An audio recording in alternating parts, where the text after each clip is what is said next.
You are listening to CEO Perspectives, a podcast by the Conference Board. Welcome to this episode of CEO Perspectives, a signature webcast and podcast series by the Conference Board.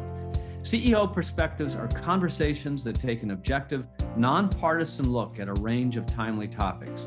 To help make sense of these topics, we'll sit down with experts and do what we do best at the Conference Board, provide insights for what's ahead. I'm Steve Odland, the CEO of the Conference Board and the host of this series. While the world's attention has been on the war in Ukraine, the friendly relationship between Russia and China has prompted widespread speculation as to what's going to happen next. Today, we'll discuss China and Russia's past and present relationship, as well as the related hot button issue of Taiwan. Will China invade the island territory, and what would that mean for Taiwan and, of course, all the commercial ramifications like semiconductor production? Joining me today is Dr. Lori Esposito Murray. Lori is the president of the Committee for Economic Development, which is the public policy center of the Conference Board, and Lori is a renowned international relations expert. Lori, welcome back to the program. Thank you, Steve. It really is a privilege to be here with you today. Yeah, so Lori, maybe we should just start by going back a little bit in history and just describing how China and Russia have, Russia and USSR in its various forms have been friends and foes over time. Steve, that's an excellent starting point, because I think understanding the historical relationship between Russia and China will actually help us understand where we are today, the significance of it, but also foreshadow where we may be heading to in the future with the relationship. And so starting at the beginning in 1949, when Mao Zedong, the communist leader of the insurgency, the Civil War, declared victory, announced the People's Republic of China, the relationship with Russia was very close, and it was a mentorship relationship. He very much admired Stalin. He very much admired the Soviet system. And actually his first visit overseas was, of course, to Russia, and which culminated in the Sino-Soviet Treaty of Friendship, which was supposed to be a 30-year treaty of friendship, but only lasted 10 years. But he really wanted a formal alliance. He got the formal alliance with Stalin, and it was a military relationship mostly, helping this new nascent communist nation, important communist nation, and a big symbol to the communist countries and the rest of the third world, so to speak, that communism was on the move, and a big hit to the United States in terms of who lost China after having to deal with the problems that we were dealing with Soviet incursion into Eastern Europe after World War II. And of course, this happens in 1949 when we were establishing NATO to actually deal with Soviet incursions into the Eastern European countries and taking over control of those governments. And then you have the collapse of the nationalists in China and the rise of Mao Zedong. So a relationship based on between the two new communist nations, or a new friendship based with China, and military, economic, but mostly military. And you see this throughout the 50s. The Soviet Union really helped China develop its nuclear weapons, as well as its reestablish its conventional military as well. A split happens in 1960, and I think what happens in the 50s is actually reflected in Nikita Khrushchev's quote in his diaries, where he said, "You might say that China is both close to us and far from us. It's close in that it's our next door neighbor and shares a long border with our country. At the same time, China is far away, and the Chinese have little in common with our people." And I think that really does symbolize the strains and the conflict that actually made their way into the relationship, particularly after Stalin dies in 1953, who had a mentorship relationship with Mao Zedong. And so you see a battle for ideological leadership, influence in the third world. In the non-aligned countries, there's a battle of which communist power is actually more Russia or China, is closer to understanding the cultures of those countries. The second was the collaboration on military issues really fell apart. They started clashing on the border. Mostly, it was this border that caused real problems, and in 1969 almost turned into a very hot war between now the two nuclear powers. And then there was a big split ideologically on economic issues, and you have Mao Zedong doing his Great Leap Forward and really turning away from Soviet economic policy and focusing on an intensive campaign to reorganize its population in China. So that causes a major split. And this becomes an opening for Henry Kissinger and the new president, new administration, President Nixon and Henry Kissinger, trying to solve the conflict in Vietnam. Russia and China are actually at odds on how the policy for North Vietnam.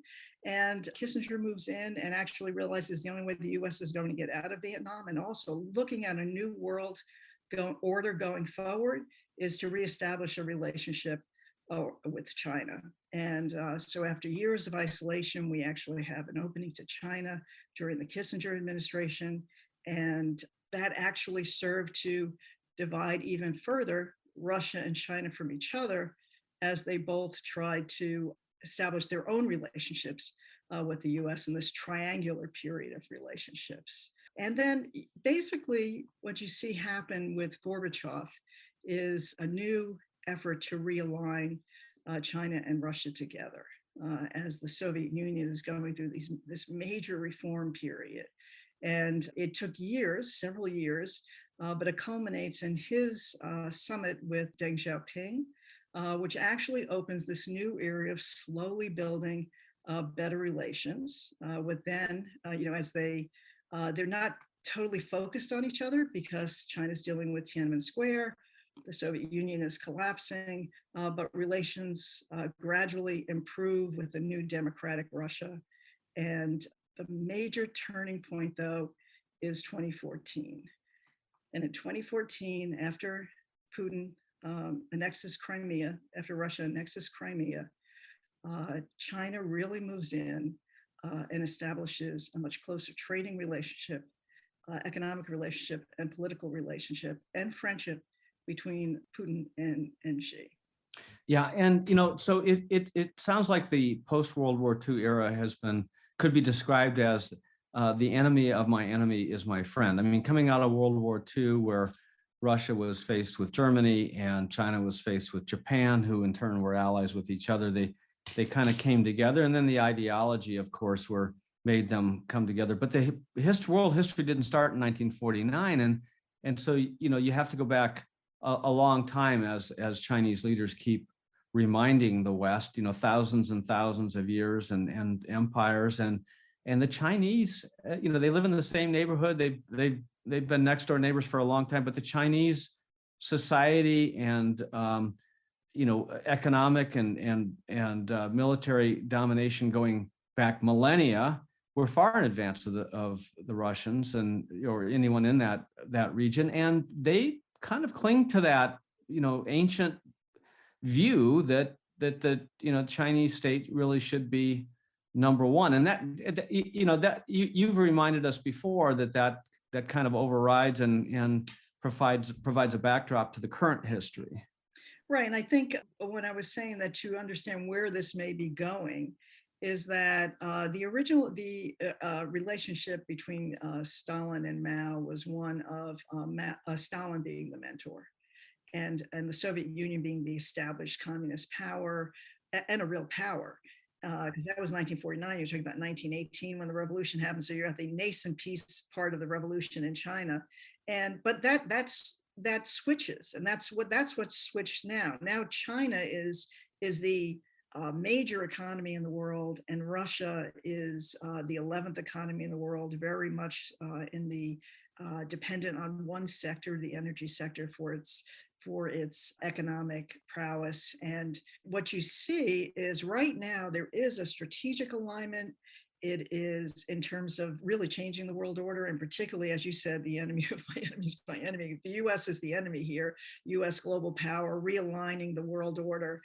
They very much have that in common. They also have a friendship. I think they very much understand each other and have very similar attitudes towards the two individuals, President Xi and President Putin. Yeah. But what's interesting now is that the tables have actually turned, and that the tension that may develop going forward, particularly if these sanctions, these very severe sanctions continue, is that Russia is going to be far more dependent on China for its economic viability and its future, which puts Russia in a very much a secondary position in that relationship, which makes you question how long can an imbalanced relationship between two countries that actually see themselves as empires. If you have that much of an imbalance in the relationship, as you did when the Soviet Union was the powerful relationship and it caused tensions, the tables are turned, but it's a relationship not between equals, and you could see tensions building over the long term. Yeah, and you also have to point out the demographic difference. I mean, China has nearly 10 times as many people as the Soviet Union, and quite a bit bigger economy than I said Soviet Union, but meaning Russia today. So it's a big difference. Let's go back and just really briefly touch on the history of the island of Formosa, because it now is the Taiwan, but the island of Formosa has been, a Dutch colony, a Portuguese colony, a Spanish colony. I mean, it has been, at the crossroads and part of many different, empires over time. Talk about its relationship with China. So moving into more recent history, since 1895, Japan had actually controlled Formosa, Taiwan. And it was only at the end of the war in 1945 that China actually got control of the island of Taiwan. And so is that the first time in history that that's been the case?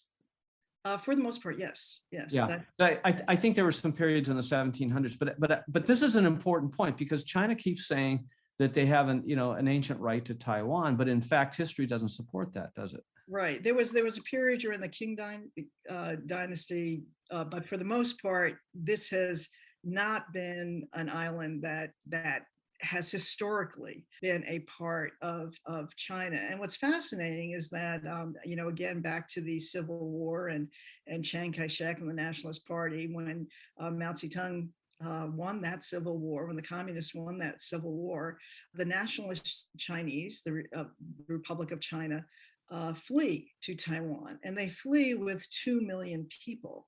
And that's really what became the the major population of Taiwan. So it was the Chinese that were fleeing, the nationalist Chinese who were fleeing, who actually then inhabit the island of Taiwan. Right. So this is really, I think this is a really important point, and because before that it was largely, sparsely populated, mostly with indigenous peoples, and it had exchanged hands over time. So this is a relatively new thing. Then finally, you've got to describe the history of the one China policy, both from the view of China, but also from the view of Western nations.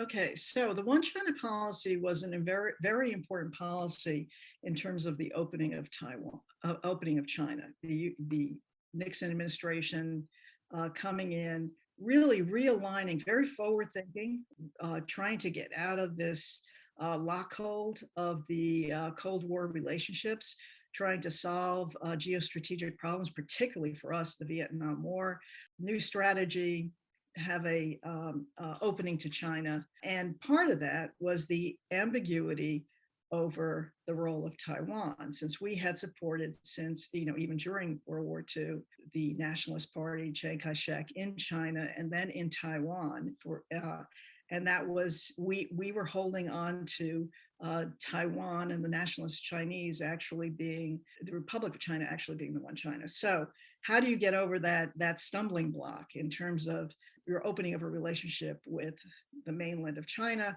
It becomes the one China policy. And so there was deliberate ambiguity built into it. The US and China each had their own definition, maintained their own definition of what was the one China. Was that the Republic of China or the People's Republic of China? The US said it acknowledged the Chinese position that there is but one China and that Taiwan is part of China. But in that phrase, acknowledging the Chinese position was not accepting the Chinese position.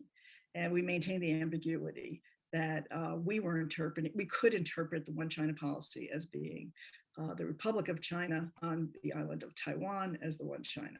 And it's important, the history is important here too, because post 1949, it was actually Taiwan that was the member of the United Nations.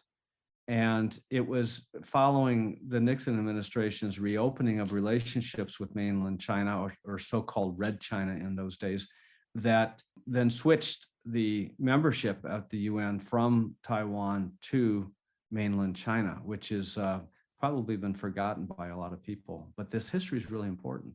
Right. And so what happens in 1971 is that Taiwan had held that seat, the China seat.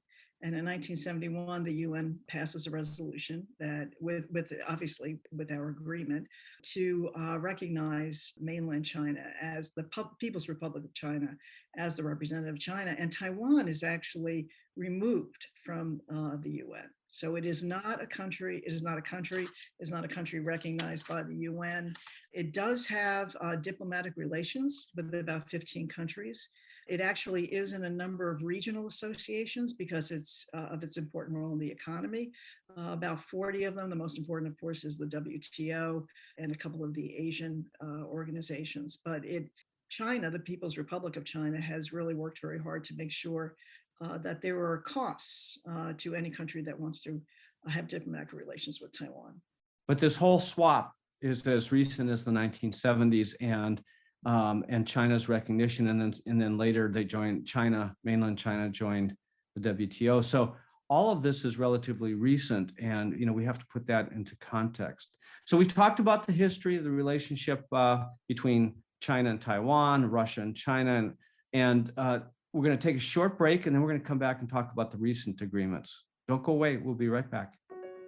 As war rages in Ukraine, the Conference Board is closely monitoring the situation and producing timely and relevant content on a daily basis that will help the business community navigate this global geopolitical unrest. What will the impact be on oil prices, food prices, our supply chain, and what about cybersecurity? How will this conflict impact the way your organization does business around the world, and how will you communicate this crisis to customers and employees? We're gathering the very latest content on our website. Just head to conference-board.org and find trusted insights to help you and your team lead with confidence. Welcome back to CEO Perspectives. I'm your host, Steve Odland, the CEO of the Conference Board, and I'm joined today by Dr. Lori Esposito Murray, who is the president of the Committee for Economic Development, the Public Policy Center of the Conference Board. Okay, so Lori, we've talked about the history. Now we've got to come back to 2022. So here we are. The Olympics are going on or planned to happen in China. And in February, there is now what I think will be called an historic meeting between the presidents of Russia and China. What went on in that meeting, and what were the agreements? The meeting was really significant, Steve. And as you said, it has historic significance, not only real-time significance for the period we are going through now since the Russian invasion of Ukraine, but Xi and Putin meet. And just to put this in context, it has been several months that the US has been sharing intelligence about the Russian buildup on the Ukrainian border, and that we believe that Russia is going to invade Ukraine. And we have started very intensive diplomatic efforts since November with top cabinet officials talking to allies, partners, as well as major powers about our concerns about what is happening on the border of Ukraine and Russia's intentions. Putin goes to China right before the Olympics for the opening of the Olympics, and he is the only major leader who actually attends the Olympics, which is very important to Xi Jinping, since particularly the Western powers were not sending diplomatic representation to the Olympics ceremonies themselves because of human rights concerns about what was happening with the Uyghurs. He shows up. Putin shows up. They release a very long friendship statement. This is their biannual friendship statement. And it includes, it demonstrates the strategic alignment of both Russia and China, and really lays the groundwork for the arguments for the invasion of Ukraine. There was joint opposition to NATO expansion in Europe, opposition to the U.S. role and leadership in Asia in terms of the Quad and the agreement we had with Australia in terms of the submarine agreement. And it was a very explicit endorsement of Russia's concerns about security in Europe. I mean, everything you're hearing from the Chinese now as well. And it was an explicit endorsement by Russia of China's position in Taiwan. And so, and it was called a limitless friendship, limitless relationship. And so it codified the strategic relationship in a very detailed way and a very expansive way. It's almost like signing it in blood by both parties. That was on the geopolitical side. On the economic side, particularly in retrospect, although it was a bit real time, what happens with sanctions is that they become viable, usually 30 days after they're put in place, because you have to implement the sanctions, get the regulations up. And so everything is accepted up to that point as being prior to sanctions. It's grandfathered. Well, at this meeting, Putin did all of the basically preparing for the sanctions work that he needed to do. There was a $117 billion agreement that on oil and gas, and plans for the second major pipeline that they were going to hopefully implement the next several years. There was a $20 billion coal contract. There was China lifted the restrictions on wheat imports from Russia, which they had on there for health reasons, because they thought the wheat was damaged by disease, and they lifted those constraints. Very much, in retrospect, you look back on it, and they were very much, it looks like they were very much anticipating the sanctions that would happen to Russia. And Russia's finding a new outlet for its oil and gas, expanding that, increasing the levels of oil and gas relationship, selling the coal. And we now see a coal embargo in Europe, and also in terms of food. And we are really filling that gap as well. And there was an implicit agreement that China would not, I guess, go after Russia or oppose Russia's actions in Ukraine. And in exchange, implicitly, that Taiwan was China's sphere of influence, and that Russia would not engage in that. And then you saw the subsequent votes in the UN. So there was a lot that was implicit. Describe that, and then describe what was explicit, what was formalized. Well, it's interesting because in a way, most of the arguments that are being made now by the Chinese to support Russia's invasion of Ukraine were explicit. I mean, it was an explicit criticism of NATO expansion, which is the fundamental reason that Putin has said he's doing this. It's existential for Russia. It's an existential problem, and that was all pretty much embraced. That was embraced by the Chinese.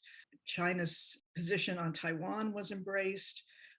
So you really saw, and this wasn't new. I mean, it wasn't as if China had a different position on on NATO. And its relationship with Russia.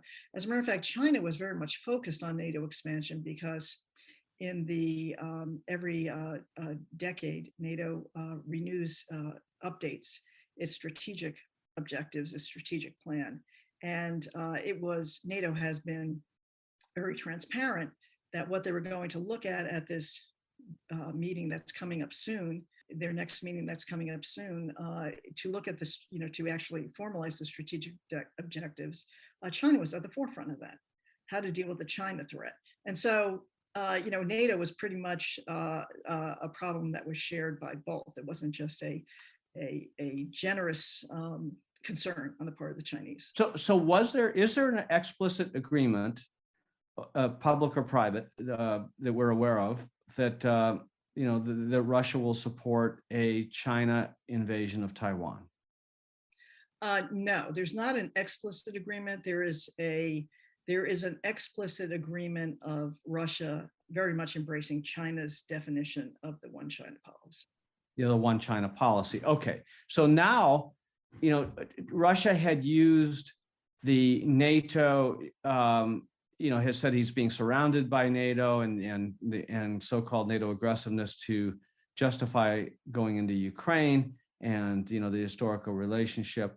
And now you're starting to hear some of the same language, whether it's just, accidental or whether it's deliberate, but the same language being used by China against Taiwan. So a lot of people interpret that to mean that China is going to invade Taiwan, while the West is, seemingly allowing, these incursions to happen. Is that your interpretation of China's intent? So, I think we need to focus on what we know. And the Chinese have actually gone a little bit further in terms of laying the foundation, laying the international legal foundation for any action they take against Taiwan, I believe. They have not only supported, that may be too strong a word, let's say they haven't voted against Russia in the UN on these resolutions. They have supported Russia's concerns about what was happening with Ukraine, NATO, but they actually have gone a little bit further in terms of laying the legal groundwork for action that what they would take in terms of Taiwan, in that they have made it very clear from the very beginning that Taiwan is different from Ukraine, that Ukraine is because China does have this longstanding policy supporting sovereignty, and that's from self-interest, but it also has stated that sovereign nations shouldn't, have the right to be sovereign nations, making the point very clear that Taiwan is not like Ukraine, because Taiwan is not a sovereign nation. Taiwan is part of one China.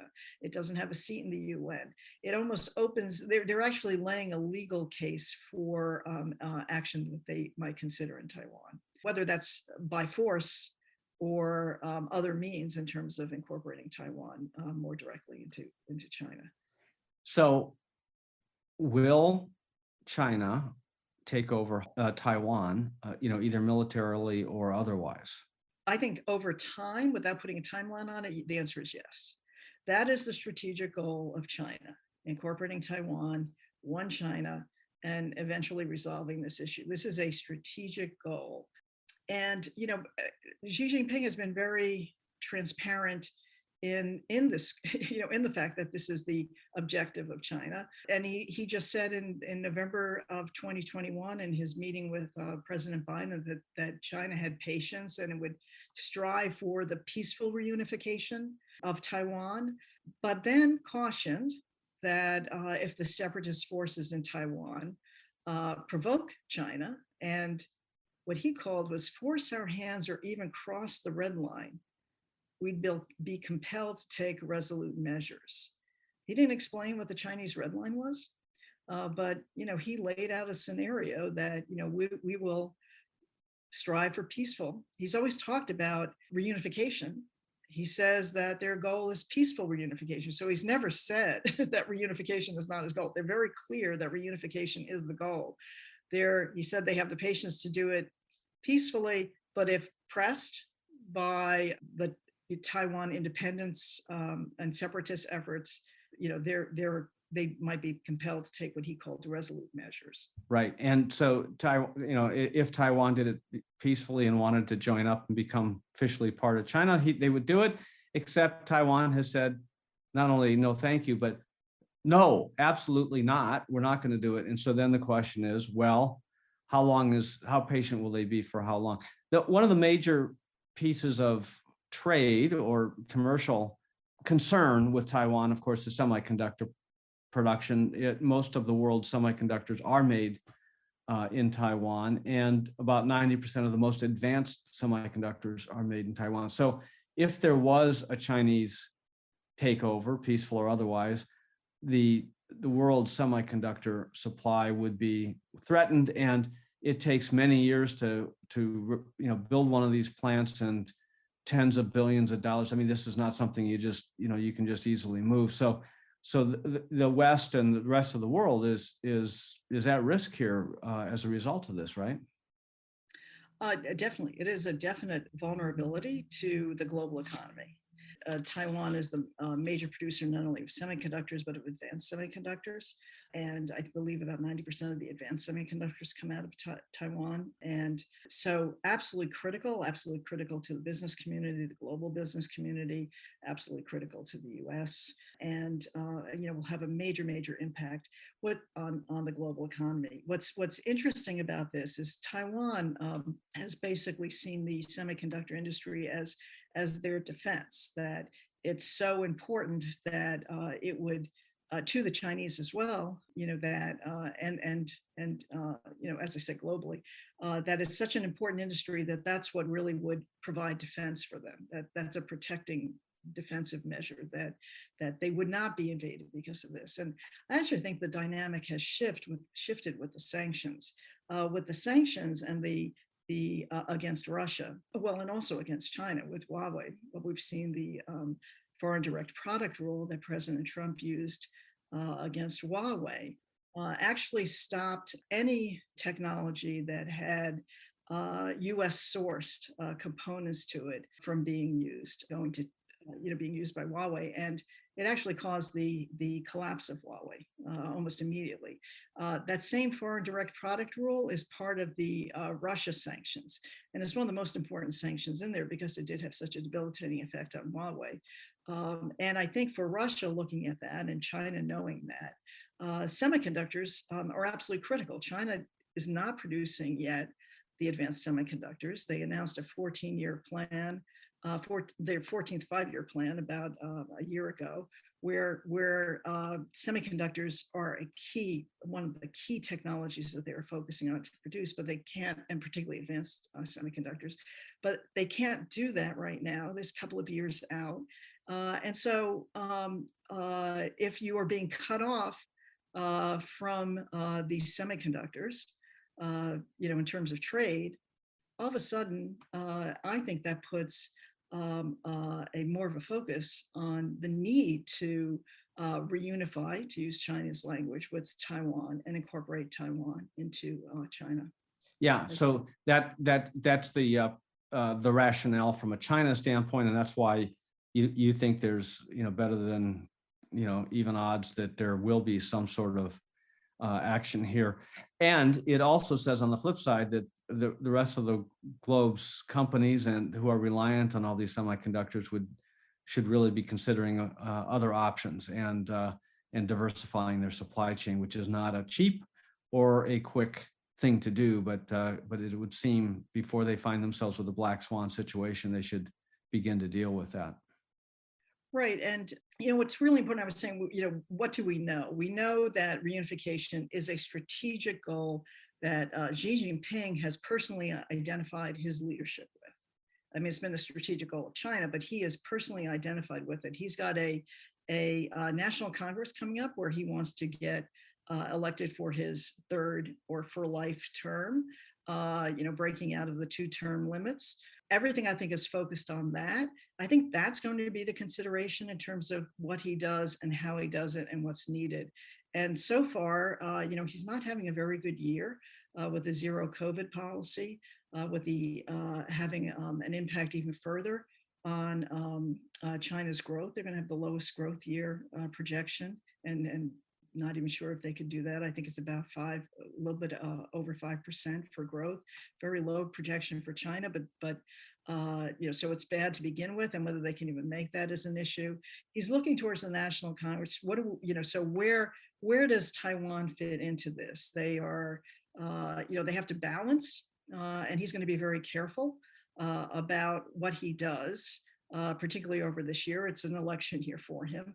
But he also has to show success. And so, what do we know? How are they? They've been most of their military exercises have been signaling to Taiwan that they are planning an invasion of Taiwan. That's what most of their military exercises have been doing. Part of that is, as I said, signaling, but it's also preparation. Where does the semiconductor piece of this fit in terms of their own economy and being able to move forward because of these sanctions? How important is that? And then also, watching what happens in Ukraine on the other side of the ledger, but also having to deal with any humiliation that may come out of Taiwan in terms of making Xi Jinping during this election year look weaker than he needs to look right now. Very interesting commentary. Lori Esposito Murray, thank you so much for joining us. Well, thank you, Steve. Really appreciate it. And thanks to all of you for listening into CEO Perspectives. Every week I'll be joined by a prominent expert to provide insights into the issues of our time. We'll cover leading topics in geopolitics, economics, public policy, ESG, human capital, marketing and communications, and more. Please share CEO Perspectives with all of your colleagues around the world. I'm Steve Odland, and this series has been brought to you by the Conference Board. You've been listening to a podcast from the Conference Board, your source of trusted insights for what's ahead. For the latest insights to help guide your business through this time of geopolitical unrest, we have daily and relevant updates on our website at conference-board.org.